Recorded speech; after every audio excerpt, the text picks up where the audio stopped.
بسم اللہ الرحمن الرحیم۔ حضرت ابو ہریرہ رضی اللہ تعالیٰ عنہ سے روایت ہے کہ رسول اللہ صلی اللہ علیہ وسلم نے فرمایا کہ رمضان کی آخری رات میں امت کی مغفرت کر دی جاتی ہے۔ عرض کیا یا رسول اللہ صلی اللہ علیہ وسلم، کیا اس سے شب قدر مراد ہے؟ فرمایا نہیں، یہ فضیلت جو ہے وہ آخری رات کی ہے، شب قدر کی فضیلتیں اس کے علاوہ ہیں۔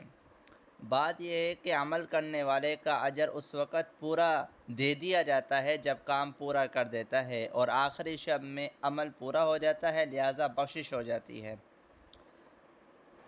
یہ حدیث مشکوٰۃ شریف کی حدیث ہے۔ عید کا دن اس کے حوالے سے روایت ہے۔ حضرت انس رضی اللہ تعالیٰ عنہ سے روایت ہے کہ رسول اکرم صلی اللہ علیہ وسلم نے ارشاد فرمایا کہ جب شب قدر ہوتی ہے تو جبریل علیہ السلام فرشتوں کی ایک جماعت کے ساتھ نازل ہوتے ہیں جو ہر اس بندہ کے لیے اللہ تعالیٰ سے رحمت کی دعا کرتے ہیں جو کھڑے بیٹھے اللہ عز و جل کا ذکر کر رہا ہو۔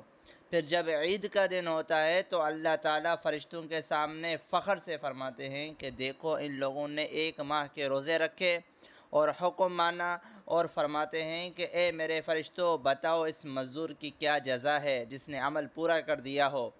وہ عرض کرتے ہیں کہ اے ہمارے رب، اس کی جزا یہ ہے کہ اس کا بدلہ پورا دے دیا جائے۔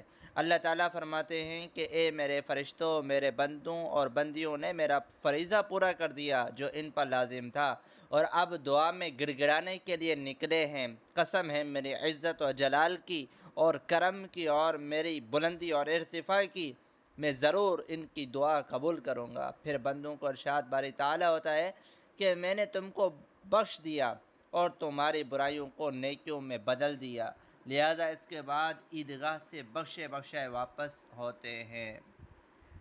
مسئلہ ہے ایک کہ عید کے دن روزہ رکھنا حرام ہے۔ یہ خوشی کا دن ہے، خوشی کرنی چاہیے، کھانے پینے کا دن ہے، تو لہٰذا اس دن روزہ رکھنا یہ شریعت کے اندر حرام ہے۔